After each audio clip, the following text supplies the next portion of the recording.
haven't pre-ordered F1 2017 just yet, guys, don't forget to check out Simply Games for a brilliant price as well. Be top link down the description, guys, and if you order through that link, you also help me out. Hello everyone, and welcome back, guys, to a brand new video, and today we are here for the big discussion, as you will have seen by the title, guys. This is pad versus wheel on F1 2017, guys. Now, quick little few facts about this. First of all, I'm running 0 assists, absolutely nothing.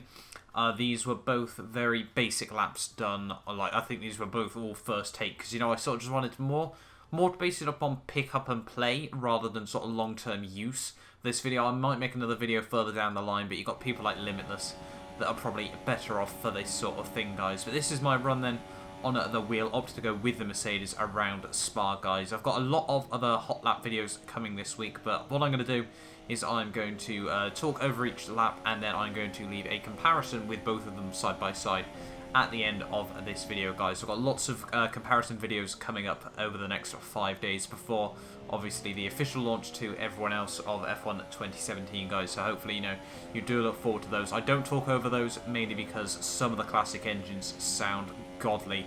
So, you know, I'm not going to do that for them, guys. But this was my hot lap on a wheel. The wheel, whether it's slower or quicker, will be my most likely use on the F1 2017 game. You know, I just prefer driving with a wheel, guys, and it still felt very solid on this game. You know, I'm not a pad player generally. I will say though that I do play competitively on both a pad and a wheel. You know, I like to play F1 2016 and Project Cars on a wheel, but then I also play Forza on a pad, so it's not like I only ever use a wheel or I only ever use a pad, guys. Lock up massively there, but I do make the same mistake on my pad laps. You know, sort of felt it was completely fair at the end of the day, guys. But, you know, obviously I am a wheel user, as I said, generally, so I felt far more comfortable on this lap, guys. But with no assists on this game, you know, it is a lot easier than F1 2016. You know, it's still quite, well, I say it's still quite a challenge.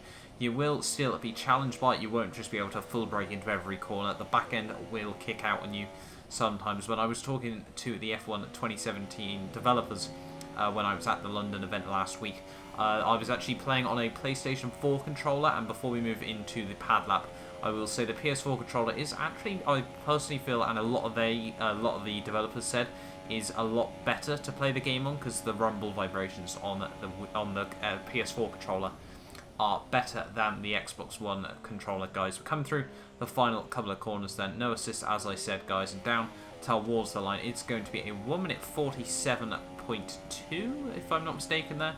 And then, obviously, that set me the world record there, so I was very happy with that. So, going to do a couple of celebrationary donuts, guys. You know, that was a shocking lap. I'm sure by the time, you know, even this video's come out, TRL Limitless would have done his rounds, guys. But there we are, turning off the wheel now, ready to move on into the pad lap now.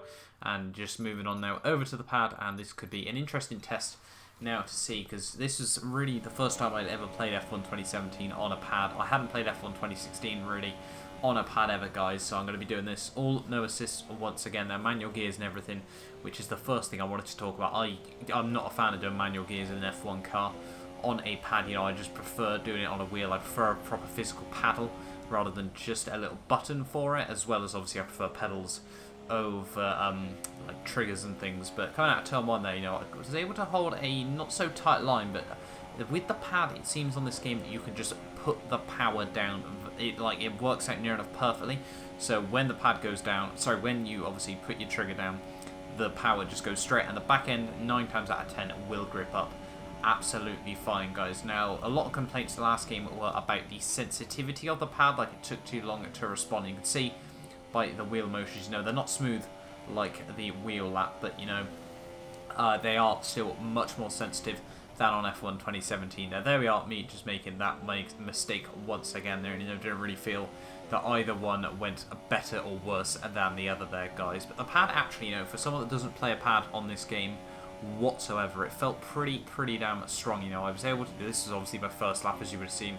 I was able to pick it up and play with great ease, as you can see, coming down in towards the final sector of the lap. And, you know, personally, I think, you know, we could see a lot of people on the pad this game, and although I prefer, obviously, wheel, you know, I can see why a lot of people want to play this game on a pad, and, like, why people like TRL Limitless are really raving about it, because I do feel that the pad is quicker on the whole. You know, I'm still going to try and push as much as I possibly can on a wheel, because for me, a wheel is a much better experience. You know, so much more fun, in a personal opinion. You know, you're just able to do so much more with it, guys. But coming up into the bus stop chicane, you can see we've got a little bit of time over my wheel lap there, in towards the final couple of corners. Probably one of the only places where the wheel is quicker, just for that bit of precision, guys. But down towards the line, it's also going to be a 1 minute 47.2 there, which will once again give me another lap record there, guys. So I'm going to do a couple more celebratory donuts there, guys. But I think, yeah, the pad is probably ever so slightly quicker on this game, guys. But I'm obviously going to leave you now with the side-by-side comparison